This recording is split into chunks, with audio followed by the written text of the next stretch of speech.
Your best behavior, it is Rocky Bayou Christian School versus Lighthouse Private Christian Academy. That's right. It is the semifinals of the SSAA, and Collin Bester, bottom right of your screen, will be covering it for Mid-Bay News. It is the Rocky Bayou Knights who are going to be taking on the Lighthouse LCPA, Lighthouse Christian Private Christian Academy, LPCA. Yeah. So we got that game on tap, and then yesterday we had the reveal of the FHSAA brackets. So we've got a lot to talk about. How's everybody doing today? Good. Hanging in there like a loose tooth. I don't know where I'm at right now. Collin, you're in Gulf Breeze, I think, right? Like, it's not in Gulf Breeze proper though. It's kind of like Midway. Yeah, it's Midway, but let me tell you, I feel like I feel like I'm the only one here. Feel like you're ready for some football? Well, that's also because it starts in like 2.5 hours. I will. You are a little bit early. Well, I'm usually early to these things, but I will say there's a nice gas station down the road, and hey, get there early and get that hamburger and hot dog. Hey, let us know. They got to have a hot dog, right? We need to know. Hot dog critique. It's already been blessed, right? I think so. Anyway, first things first, we're going to be talking Rocky Bayou and Lighthouse. So Lighthouse already played Rocky Bayou this year, guys. Lighthouse is the winner of that first contest, a 22-14 game on August the 15th. You guys remember back to August the 15th? It's been a minute, and I imagine it was super hot, but a close game. Rocky Bayou eventually fell to Lighthouse as they started off their season I guess it's been 3 months ago. Looking at the stats, no stats for Rocky Bayou in this game, but Lighthouse Prep had a total of 3 passes completed out of 8 for 28 yards and an interception. Better on the ground, 36 carries, 391 yards for Lighthouse. So my guess is that we're going to see a lot of running from this game. At least that's what the data is going to tell us. Tail of the tape, as we're looking at it, Lighthouse has wins over Rocky Bayou, a forfeit win over Young Kids in Motion, a forfeit win over Vernon, and a win over Cedar Creek Christian, 48-22 in the first round of the playoffs. Meanwhile, Rocky Bayou, looking at their stats, we're looking at a 4-5 season as well, 0-2 in their district, with wins. They're actually on a 4-game win streak. So they played Central, beat them 41-7, Crenshaw Christian, Graceville, and then their first round win against Bishop Snyder, 45-12. My guess is that it's going to be a game that is pretty relatively exciting, relatively close. I think it'll be a ground battle, which I guess remains to be seen. Collin, have you you've done all the digging on this, right? I've tried to find as many stats as I possibly could, and unfortunately for Rocky Bayou, they've only input 1 game on Max Prep, so there's not a lot of like tail to tape or who are the players to really look out for. But I will say both of these teams enter over dominating victories in the first round of the playoffs. Both blowout victories, both at least 30 points or more. I guess we're going to have a very tough game between these two teams. And I think, everything's on the line for these two teams because winner goes to the state championship. So I think that's what adds another wrinkle as real quick, Marty Wilson and Irish Bill cross in front of my truck. They will be broadcasting the game for people who can't make it on ibsports.com on YouTube. You can actually watch and listen to the game. Irish Bill, the voice of the Navarre Raiders, is coming out for one more week of football. So that should be, it adds sort of to the excitement going on over here at Gulf Breeze. Right on. And the other thing I'll note is that Rocky Bayou had a 35-26 loss against Ocilla Christian. Ocilla Christian is kind of the the gold standard in the SSAA, the Sunshine State Athletic Association. It's the smaller school's answer to the FHSAA. Talked to Josh Wilson over at FloridaHSFootball.com this week. He said that in light of the big changes coming from the FHSAA, not really big changes, I would say that they just kind of decided to continue, right? And so the change will be that a lot of smaller schools, the scuttlebutt says, are going to be leaving the FHSAA or moving to an independent kind of bracket district grouping within the FHSAA. So plenty of stuff coming out of Gainesville, where the FHSAA is located. But with the only game this week out of the way, let's go ahead and start this show.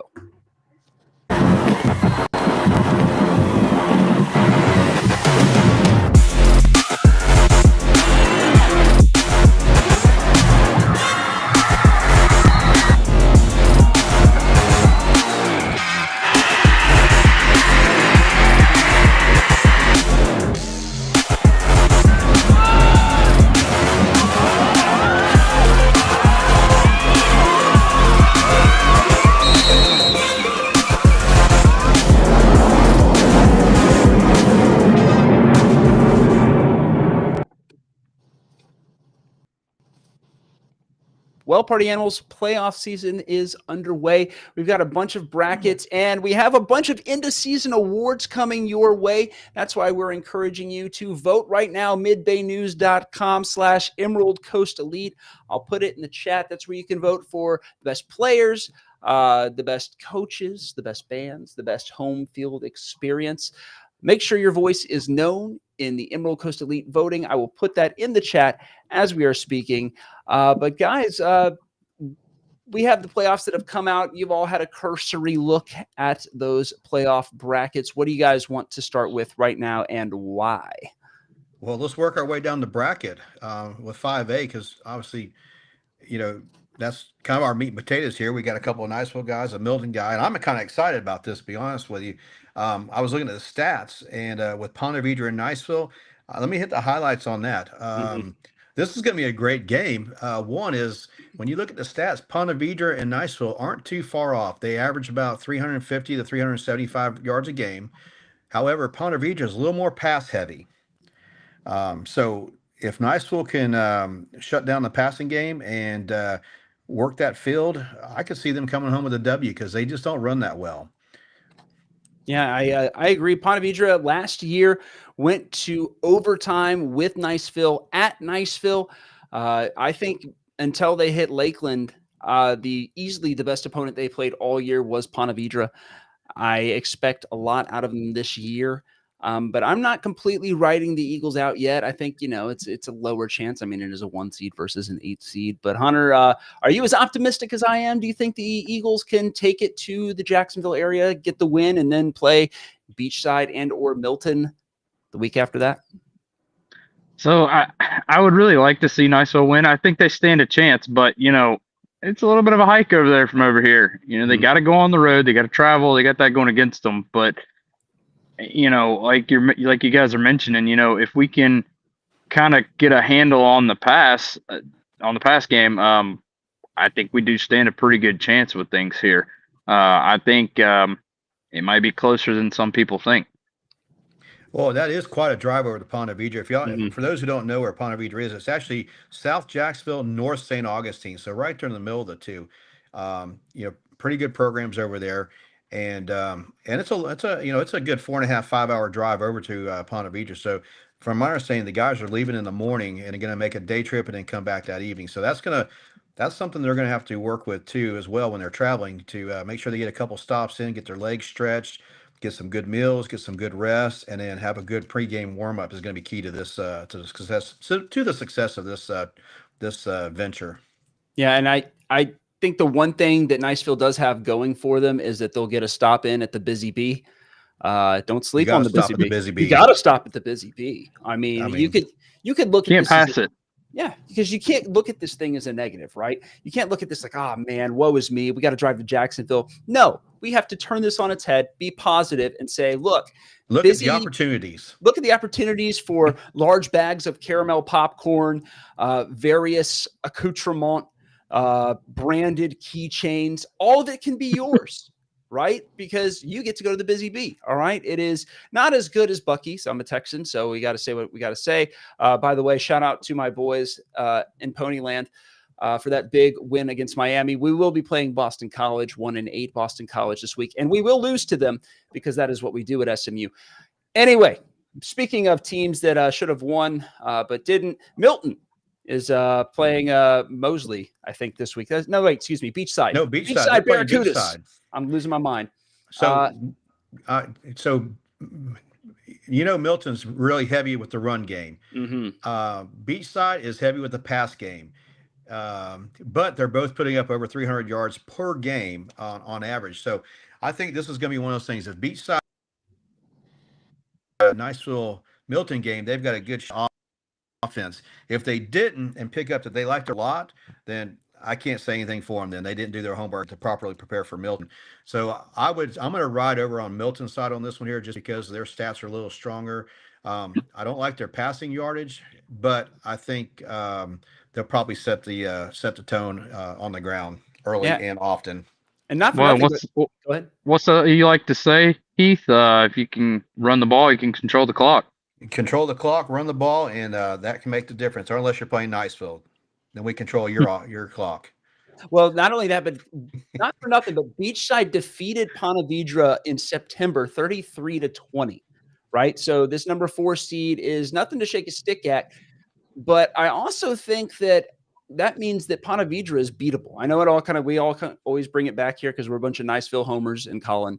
But I think this means that Niceville definitely has a shot in this. I mean, because this same Beachside team also lost to Middleburg, who's a 7 seed. I tell you, Niceville has one of the best chances of making for the next few games. I mean, they've turned their season around and have played some serious football. To kind of like Crestview, strong finish, and they're gonna prove why they deserve to be in the playoffs, because they're gonna go over there to Ponte Vedra, and it's gonna be a heck of a good game. But I feel they're gonna pull off the W, come home excited, rest over the weekend, and get ready for their next adventure. Yeah, and Jessica Isbell, I'm going to bring her comment up on the screen. She says, not Niceville's first road trip to Jax. They've got this. That's right. These kids, especially the seniors, have played a lot of road games, a lot of playoff games. It's their first time this year. It's first time this year, right? But the seniors have been going to Jacksonville and Tallahassee and the ends of the earth to play football. And so South Florida. Not as big of a deal as it could be, right? But again, it's an underdog game for the Niceville Eagles. I don't think that counts them out remotely. Looking down the bracket, Mosley is hosting Lincoln, Tallahassee Lincoln. Lincoln, a pretty good team last year. Niceville beat them twice last year, but they have since kind of dropped off, even though they beat Niceville in the first game of the season. They've had a rougher season, I would say, especially for Lincoln. They're typically a very strong football team. This year, not so much. I believe they are, I want to say, I think they're 5-5, 6-4, 6-4. Thank you. 6-4. 6-4, but they won their district. They're undefeated in their district. So they get a spot in the playoffs, a little bit higher than everybody expected. Mosley, of course, 9-1, looking like a very good football team. Only lost to Bay. Bay, not typically a very strong team. And then, of course, we have Mainland and Middleburg, who got absolutely trounced by Niceville in the first round of the playoffs last year. Looks to be a little bit longer. But now that we've kind of run through all these seeds, gentlemen, Niceville is an 8 seed. Did you see that one coming? Yes. No.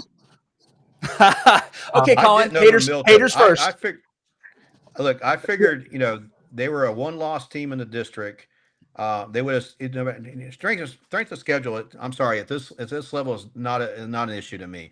Either you finish first, second, third, or fourth. There is no, you had a stronger. You either won the games that count or you don't. And so putting Milton above Niceville in this particular case, considering Niceville handed Milton pretty handedly, to say the least, I think it was just injustice and undeserved for them to be 8 seed, but they are in the playoffs to prove a point. Yeah, I mean they got done dirty, guys. I mean, you don't agree, right, Collin? But pray tell, why do you not agree? See, the thing is, we don't know how the MAC Preps rankings plus the FHSAA rankings really work, and I wish we had that transparency since the FHSAA is ran by the state legislature. You think that if it's run by state legislature, it's funded with taxpayer dollars, you think that you'd get that transparency, but you don't. And I can go on for an hour about the FHSAA, about what happened Thursday with their whole bracket release fiasco that happened that pushed it back an hour. But, you know, I think Niceville early in the season, sort of their early season losses sort of put them in this hole to where they had to climb out of it. Whereas Milton started 5-0. They beat a Crestview team who got hot at the end of the year. They beat Tate, and it sort of derailed Tate's season. They beat Booker T. Washington early on when they looked like world beaters. And I guess that played a role into Milton sliding up the rankings and beating, coming over a Niceville team. And I didn't say this before when you guys were talking about these matchups, but I will say defense and run game travels. Offense, the passing game offense doesn't necessarily travel, but the running does. Man. And don't boo me, but I think Jacoby Gilliard is one of the best performances in the 2025 season. Obviously, he's up for Player of the Year in our Mid-Bay News rating system. The Milton team had about 10 players that were banged up throughout the last 3 weeks of the season, so we didn't really see Milton at full strength. But that defense was legit for the past couple of weeks, so I think that both Milton and Niceville both have great shots to advance the playoffs, and it would be kind of nice to see Milton probably get their revenge against Niceville at home this time at the Panther Den versus then going to the Eagles Nest. But, you know, I think both Niceville and Milton both have great shots advancing to the second round of the playoffs. And you know, I'm glad the playoffs kind of worked the way they did, because I didn't want to see Mosley, Milton, and Niceville playing back here again. Let's go get a couple of different teams underneath your belt, then have to come back and defend your record at this point. So I think the FHSAA got it right by spreading this out around the north, the Panhandle in the north part of the state. So I will give them that. And one thing that's go ahead. So I would love to see Niceville and Milton win, so that Niceville can go to Milton and we can beat them, and then I can go find out about this Whataburger that's so terrible that you got to go to the Pace Whataburger. No, just so we can say to Collin, we beat you twice at home and at your stadium. And we're going to celebrate your peasant Whataburger. First of all Whataburgers are created equal in the eyes of God. You need to check yourself on it. You won't need Whataburger if you come to Milton High, and I'll show you around. I'll be your tour guide, and you can get the shish kebabs that the band sells. And if you eat those, it's almost a religious experience. You'll see God. God is a shish kebab, right? So how is God as a shish kebab working for you at Lighthouse? Yeah, we're about to get because you are on a campus of a Christian school. You need to is there a lightning cloud gathering above your head right now? Do you feel the static electricity? Collin, you're about to get us canceled. I am in my truck right now, and I am very safe. I don't know if they're going to sacrifice a goat at halftime, but we will see. But I'm very interested to see how these hot dogs go. Maybe, I don't know, but the cheerleaders are out. The people are entering and exiting buildings. I still am literally the only one here. There's probably about 6 people in the parking lot right now. Yeah. What were we talking about, guys?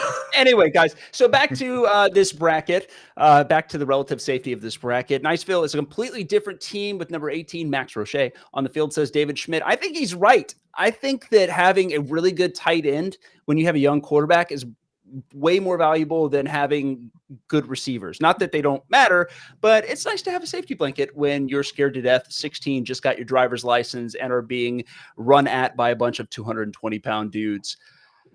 Am I wrong or am I wrong? Well, he proved to be a playmaker. He went through, had a couple he was out, he missed a few games.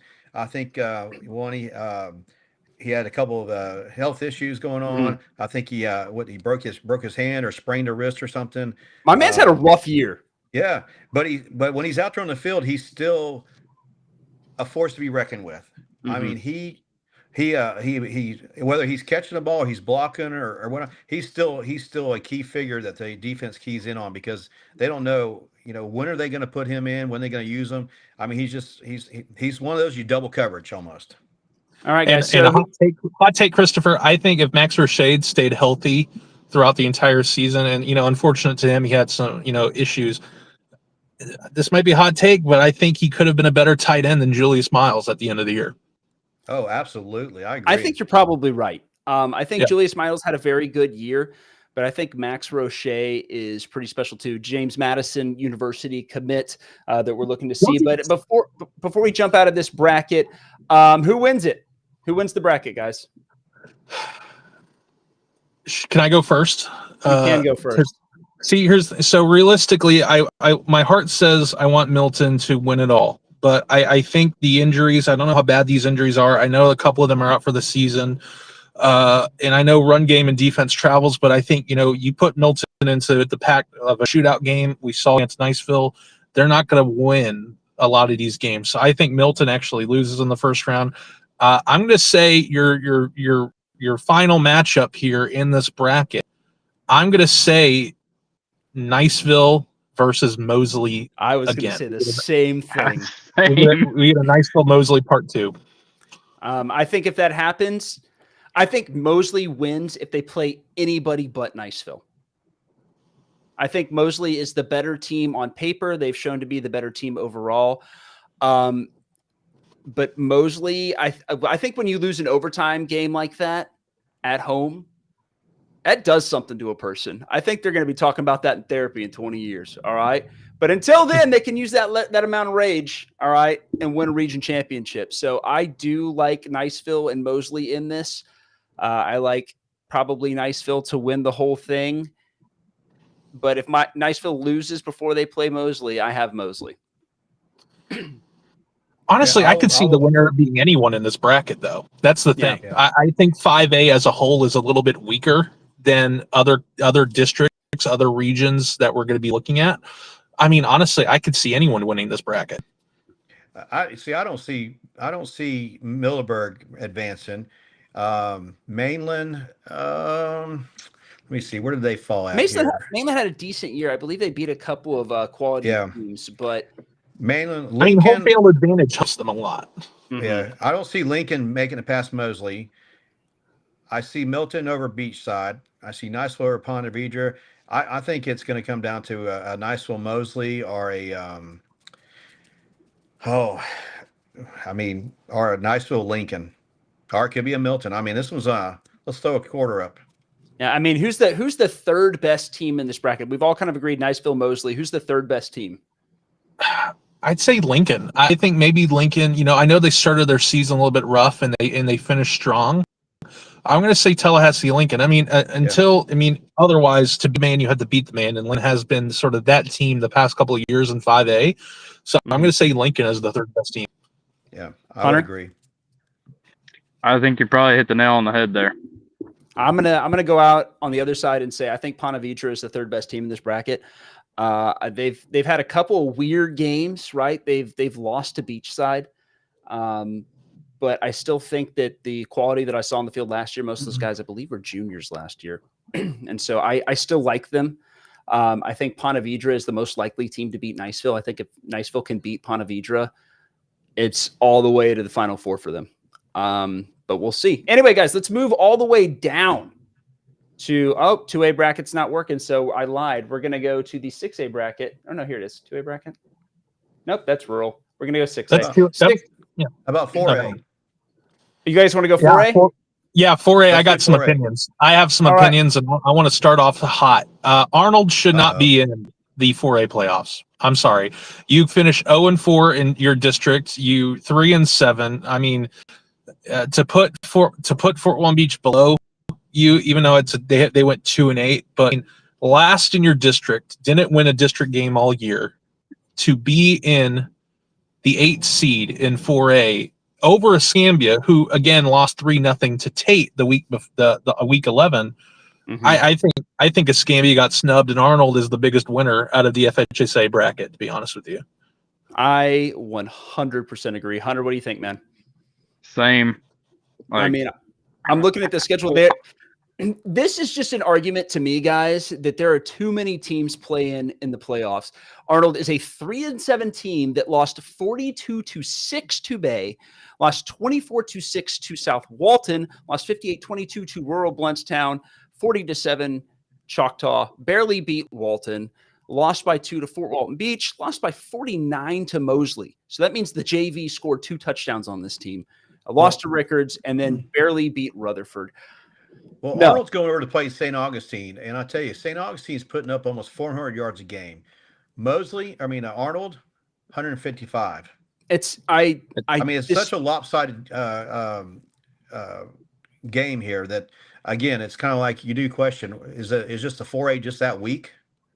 Because they had options, right? They had Escambia, they had Fort Walton Beach. 2 teams got snubbed so that Arnold could be in this, and it doesn't make any sense. Yeah.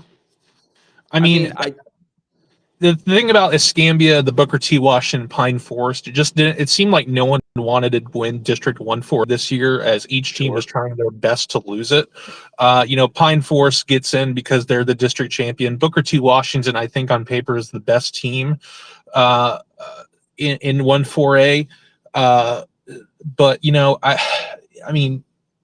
I think this comes to a conversation where, the talk about what the FHSAA is going to do is redistrict things, and hopefully we get more district matchups in 4A. So maybe combining 1A, 1-4A, and 2-4A together would solve this problem, I believe, because then the Choctaws of the world, the Pine Forest world, have to play a lot more district games event against regional competition. So I don't think you would see Arnold possibly be in the playoff consideration. See probably Escambia, because they would have more opportunities against district opponents. And with how 1-4A it is and how weak 2-4A is, because outside of Choctaw, Arnold isn't a world beater, Fort Walton Beach hasn't been world beaters, and Rickards haven't been world beaters. So Escambia had probably more chances to win games to solidify their path. But the big question for this one in 4A, in the 4A Region 1 bracket, was the conversation who should be the number 1 seed,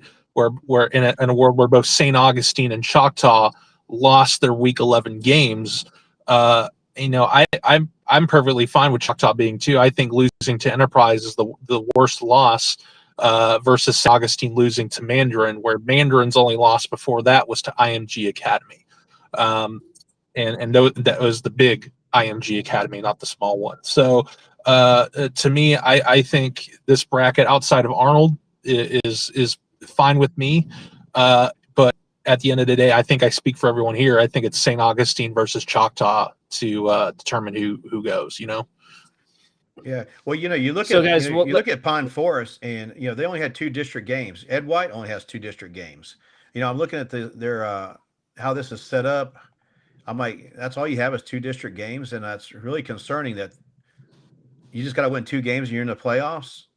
Yeah. It makes an argument, and I'll say this until I'm blue in the face. You need to have conferences. You need to have these kids play each other. And everybody makes the argument, well, we need to play other teams for exposure. We need to make sure that everybody sees this. Win your conference, right? Win your conference, win the right to play in the playoffs, right? 1 team from each conference goes. Let's stop playing around, and acting like everybody needs to go to the playoffs. Not everybody needs a trophy. All right. That's 3 what and the 7 FIQ teams don't is need for. to be in the playoffs. 3 and 7 teams do not need to be in the playoffs. It's not fair to everybody else. It's not fair to the kids at Arnold that have to drive to St. Augustine to get blown out by 50 points. It's not fair to the teams that are hosting those games that nobody wants to go to, so they have to do all this playoff work, and then nobody shows up to the game.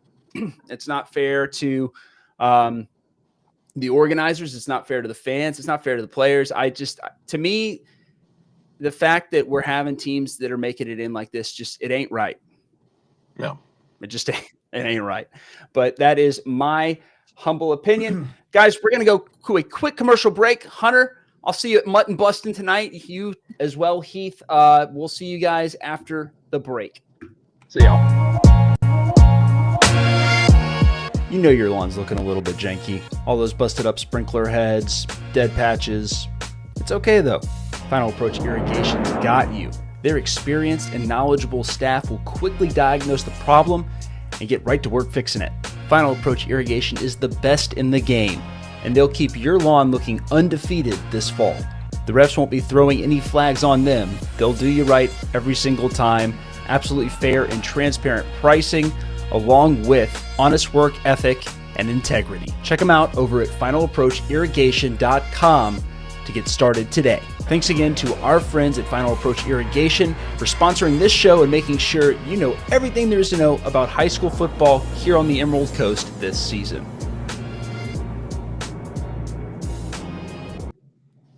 All right, guys, welcome back. I'm going to go ahead and replace this 4A bracket, bring in our 2A bracket where all four teams from District 2A or 1-2A made it.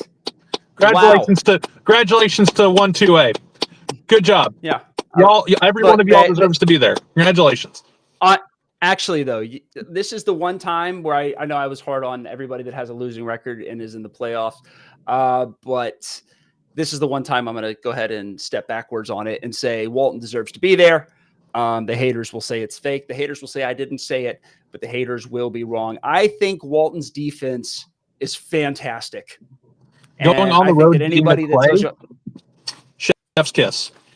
Chef's kiss. They were 7-2 McClay, right? Everybody was like, "Oh, they're going to lose by 30." No, Walton's good. Walton is a good football team, and I am excited to see them play Bowls. I don't think they're going to beat Bowls. Again, they have to drive to the ends of the earth, but I think Walton keeps it relatively close, especially for a team that had a rough start to this year. Yeah. I mean, outside of this Walton game, we ranked the best defenses all year. Walton was consistently in the top 5 of defenses all year. So it does not surprise me. I mean, could they give Bowles some trouble? Absolutely. That defense will travel. And, they do have a shot to win it all, but Bowles is going to be a tough task. But let's look a little bit down the bracket to a South Walton rematch. So South Walton versus Freeport again. Christopher, I know you're going to be at that game. That's going to be an exciting game to watch. But I'm more focused on the 2 versus 7 matchup. Catholic winning 1-2A, Bozeman winning 2-2A, 2 district champions meeting up in the playoffs. I think that's going to be a very interesting game. But I'm going to take Catholic and Sowall to win those 2 games respectively. And then we get another Catholic versus Sowall matchup in a game a couple weeks ago that was decided by 13 points. So to see a rematch between those 2 teams, South Walton could beat Catholic. They may find the special sauce, or Catholic and Jalen Brown. He's been probably one of the best quarterbacks we don't really talk about a lot. That could be another exciting matchup. So I think 2A, to be honest with you, is probably the best bracket in Northwest Florida right now. For Northwest Florida, I definitely agree. I mean, Heath, you might disagree with me, but I think that I do think Bowles is going to end up winning this thing. I think there's just too much firepower on the Bowles bench, especially for a 2A bracket. But I think that 2A District 1 acquits itself well. I do think that we'll probably see another blowout. Sowall Freeport. I just think that when they can't get the ball to Julius Miles, it just ruins the whole thing for him. DJ Hearn says you're always going to have 3 and 7 teams making the playoffs and all the top players transferred to 1 or 2 of the schools. I think that's about Choctaw. And I would say that's probably, I don't know. There's only 6 guys, I think, that are actually playing any playing time from those 21 transfers that went to Choctaw. So I think it's a mixed bag. I think you're right. There are really good players that transferred to Choctaw that were somewhere else. And so you're going to see big players, but I think that they also have plenty of homegrown talent as well. And it's open enrollment. If we don't like it, call your state legislator, because that's how it gets fixed. And so I think they had that done with academics in mind, and it's been used as a backdoor for athletics. And we live in the world that we create politically. So talk to your state senators and your state representatives if you want to stop seeing kids move every which way. Yep. That being said, moving to Baldwin and FHUS High School. Baldwin has the best logo in the playoffs. That's my hot take. Yeah, and this Florida State High School, sorry, I didn't mean to cut off Heath, but this Florida State High School team is very interesting to me. They beat Sowall earlier this year. They've had a couple very impressive games against even higher classifications, but like in the age of open enrollment, the classifications don't really matter, in my opinion. You can beat anyone on any given Friday. Yep. But do you think that Catholic, with how Jalen Brown is playing, guys, do you think that Catholic has a shot to win it all? I know Bowles, I mean, has the firepower. I mean, I think Bowles, so South Walton, Catholic are really your best teams in this bracket. I think any of those three can actually win it all this year. Yeah, I mean, I think Florida State. Go ahead, Heath. Well, you talk about South Walton. You know, I tell you, I look at their stats, and you know they're a little heavy on the pass side. They're lacking in the rushing game.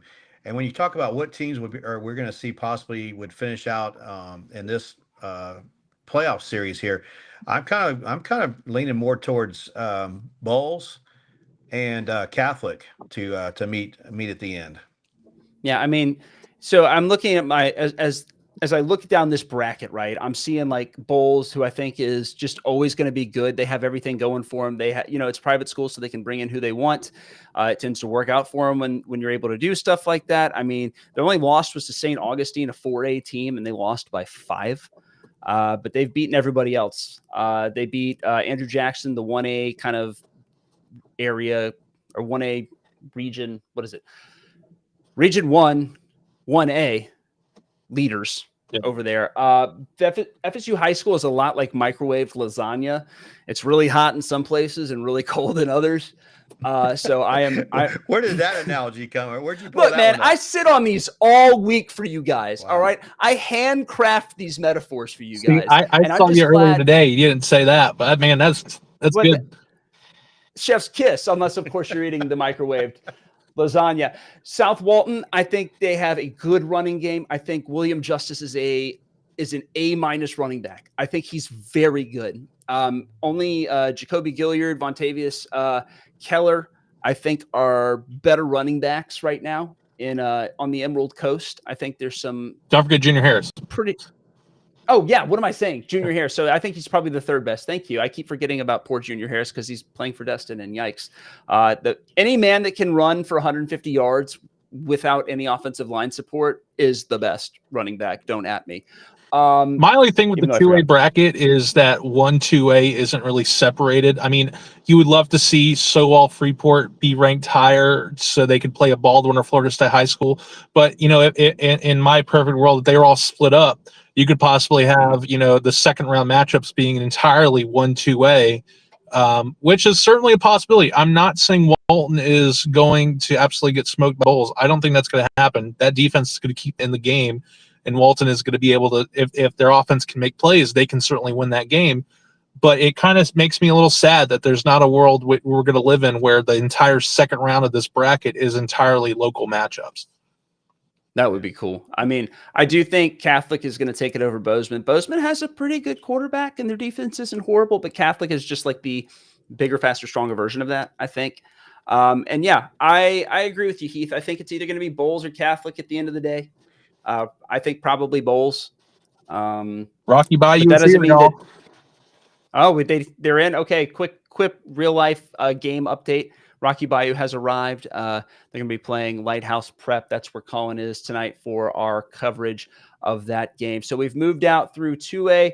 Let's move on over to what I'm hoping is 6A. He says, there it is. Guys, this one is going to be, I think, a little bit wild. And I don't know why 2736. I must have just had a stroke. That's okay.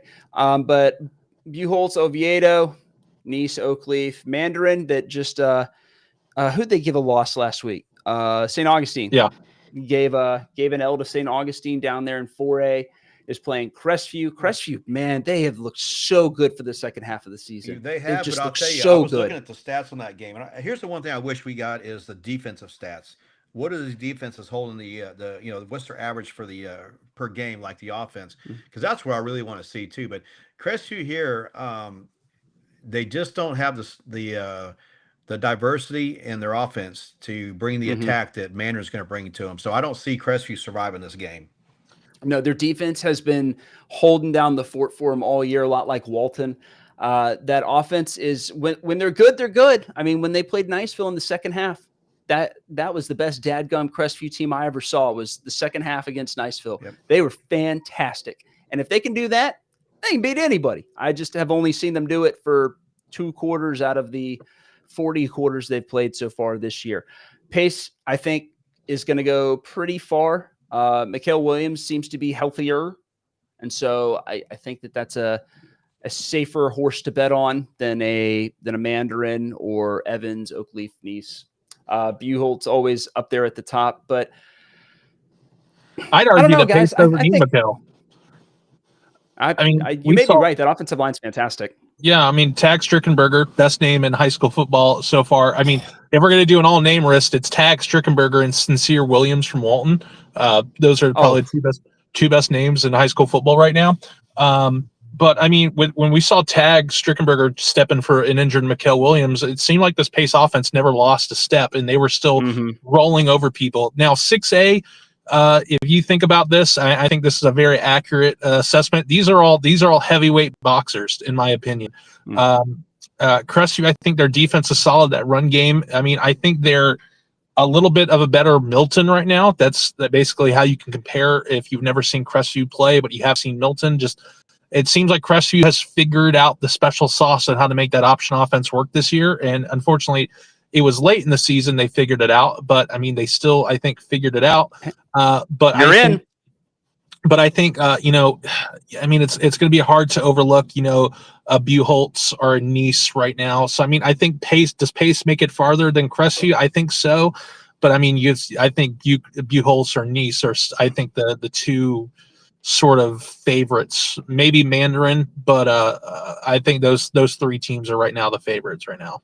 Yeah. Well, Pace, you talk about Pace and Mikhail, they're putting up 305 yards on average per game, and which is pretty impressive, I will say. But they're so one-dimensional. So if you get one of these teams over here, they come over from Jacksonville area that know how to shut down a run game, I don't see Pace making it past their next game against Evans. So that's going to be a tough one. But again, I wish I saw the defensive stats on these guys to really kind of give a really true analogy of it. But, Pace is just so run heavy. Yeah. Well, guys, one-dimensional. Also, shout out Tate. They made the FIT, and I think they're the highest ranked team in the FIT. They barely missed out on the 6A playoff bracket, but at least Tate still has something to play for the rest of the year. Exactly. Well, moving on to our final bracket of the evening. It's the FIT Rural Division, and it looks a little wonky. I don't know why, if I did something wrong. That's the wrong bracket. I was trying to make an FIT bracket, and that's my fault. Oh, no worries. So, anyway, two teams, though, that we have in rural so far this year. 6-seeded Baker and 16-seeded Jay is going to be taking on, I believe, number 1 Bluntstown, correct? Yeah, I'm so sorry. I'm trying to turn this light on, but it makes me look like orange. So I don't know if this looks better or that looks better. That for now. Okay. So yeah. So I know that I made the rural bracket, and I do again. Sorry, Christopher. My apologies. Should have labeled them a little better. How dare you, sir? Yeah. The J Royals, I think, have the very big short end of the stick. They are going to Bluntstown, who has been world beaters so far this year, one of the few undefeated teams left in the rural division. And Bluntstown has at least three-star running backs on that roster who can easily run you over. If you're a betting man, you could put your mortgage on Bluntstown to win this game. Shout out to J Royals. They were actually 17th. They were actually on the outside looking in before the FHSAA released a bracket. So it was a very warm surprise to the J Royals to actually make it into the playoffs. But for Baker, they're going to be a 6 seed. They're hosting Liberty County, which is the number 11 seed. Matt Brunson, the Baker Gators are the only undefeated team left in Northwest Florida. Do I think Baker's going to get very far?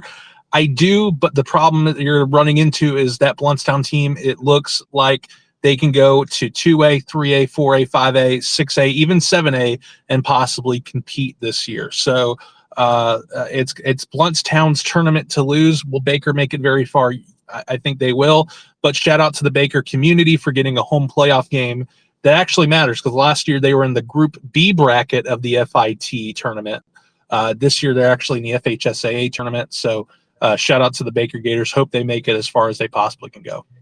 Well, perfect, guys. Well, after this break, we're going to come back and break it down for the final top of everything: passing, receiving, interceptions, sacks. We're going to look at that. Then we're going to look at a kind of a graphic of what, I guess we could just look at this right now before we go out to our break. This is who's left in the playoffs. You can see I kind of darkened them out for whether or not they're still in.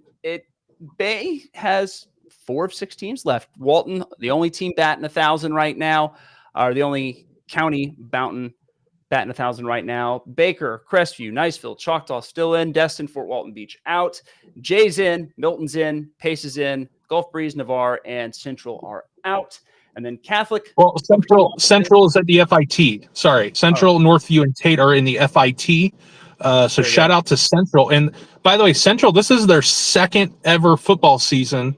And I know the FIT is is seen as the consolation bracket, but to even be considered for any type of playoff in their 2nd ever season, shout out to the Central Jaguars, man. That's really cool.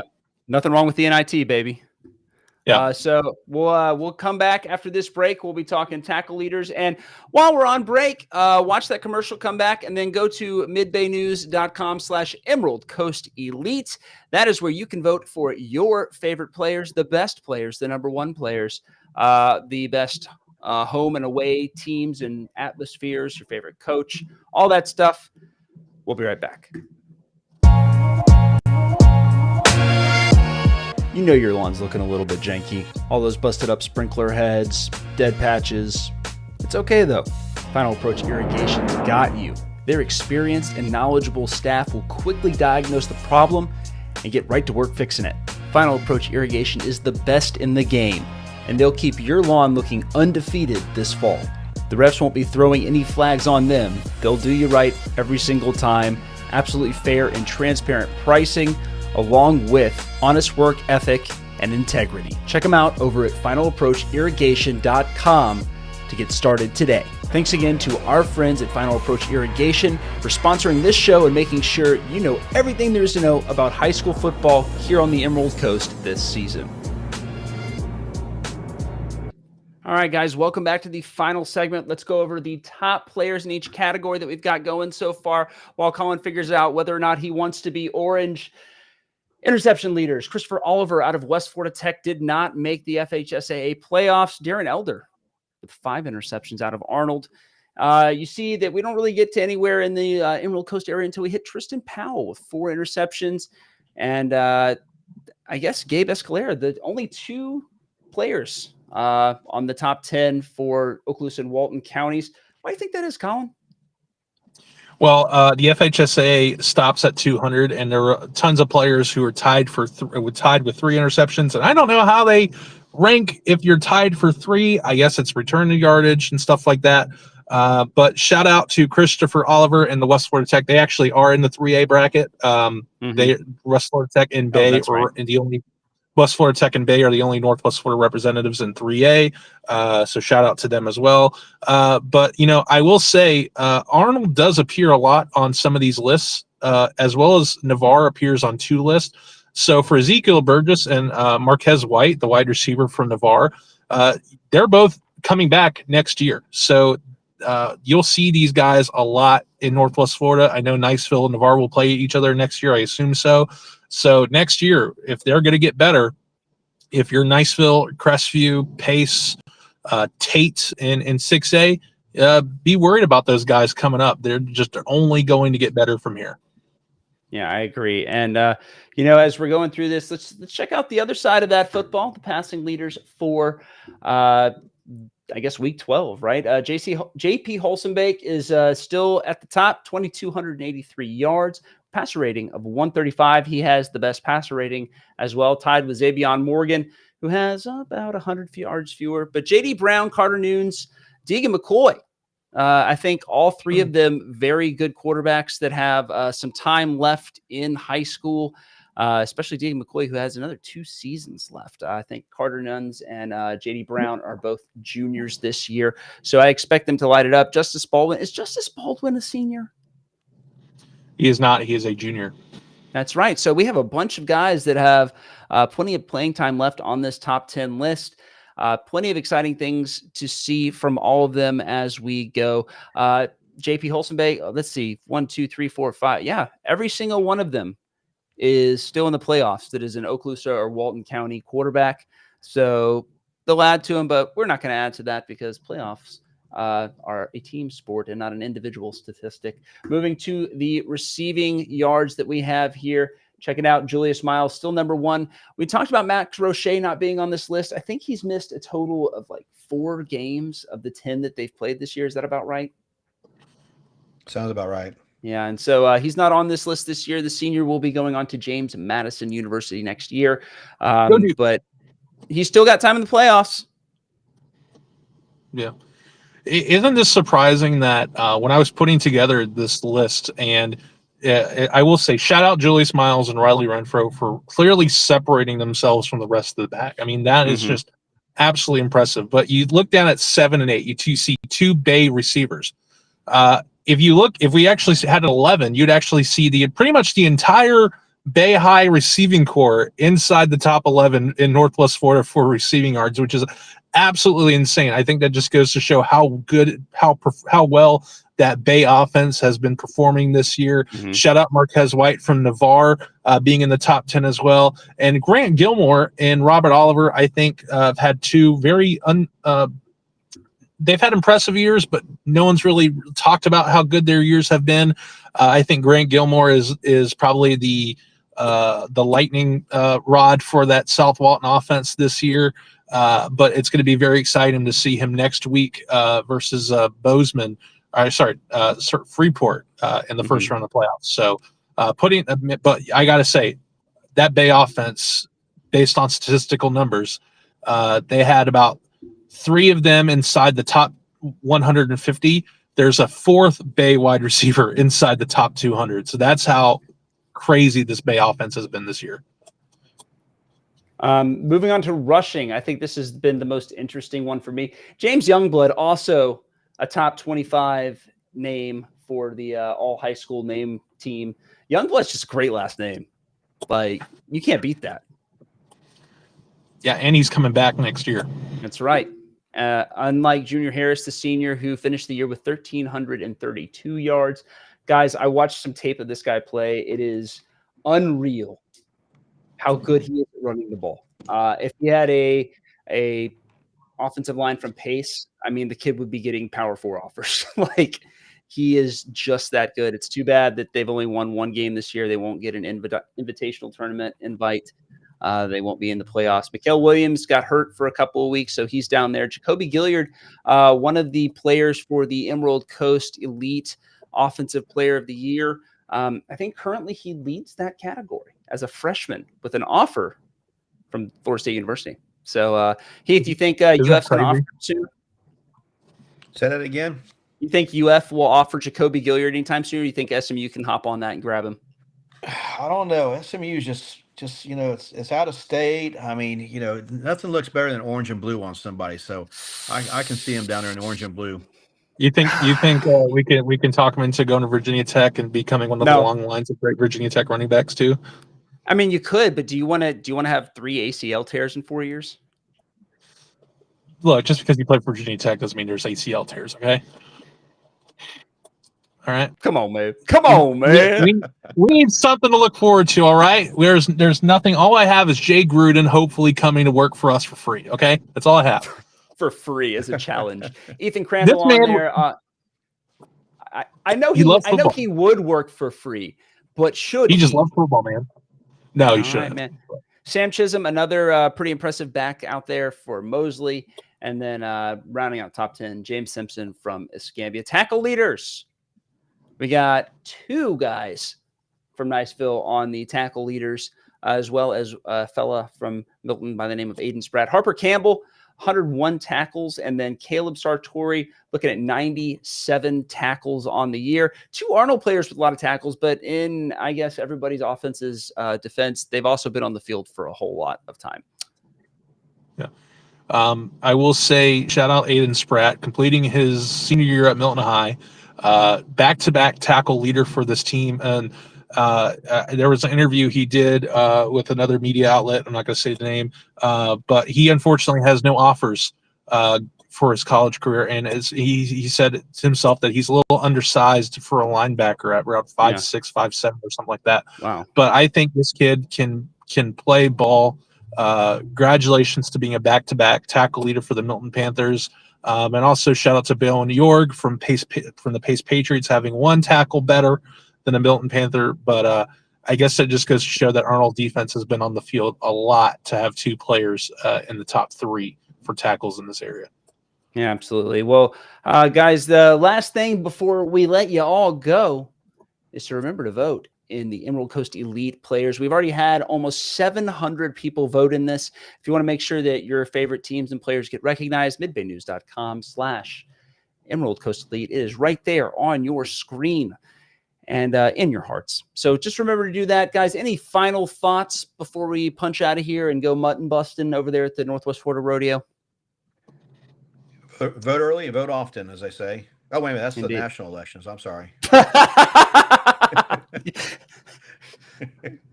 What you got, Collin? What a tremendous season of regular high school football we've seen this year. We've seen upsets. I'm sorry to say this, but we've seen Crestview upset Niceville at home. We've seen absolute blowouts. We've seen a Milton team go from 0-10 in 2024 to 7-3 this year and being in the playoffs. What an outstanding achievement for Coach Ronnie Douglas and the entire Milton Panthers program over there. But man, I'm excited for the next couple of weeks because I guess we can say where we're going to be next week. I will be at Choctaw versus Booker T.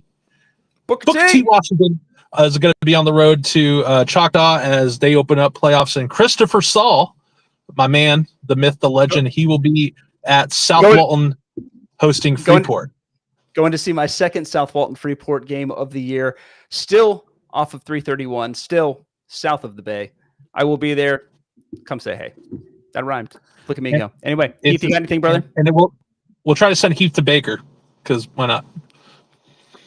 No, my man's gonna be. He's gonna be in Jacksonville. You know, I'm entertaining going to Jacksonville. It's I've got some old Navy buddies of mine that live over there, so go to the old stomping grounds and see if we still got it. I look like I'm on the You gonna drive there and What's back, that? Keith? You gonna drive there, see the game, then drive back? You know, if I do that, I'd probably stay the weekend. And now, if I've taken somebody with me, I might drive there and drive back. But that's a long day. I've done that. A long before. hike. I look like I'm under one of those heat lamps right now. You just look like you're getting a tan finally. All right. You look like an orange party man. animals. Let's Is it because go have some fun. The Irish in me doesn't let me tan; it just burns. All right. Oh boy, he's starting to burn already. It's nighttime and old Collin's starting to burn. At that point, we're out of here. Yeah, go. Real quick. So, Rocky Bayou, we did not make picks. Oh, yeah. Okay. Who you got? The line said Lighthouse by 1. Give me Rocky Bayou in the upset. Rocky Bayou. Rocky Bayou, boys. 3-0, Rocky Bayou. I think they got it. They lost earlier this year. I think that puts hate in a man's heart, and you'll love to see it. On that note, guys, we'll see you next week. Playoff time commences right now.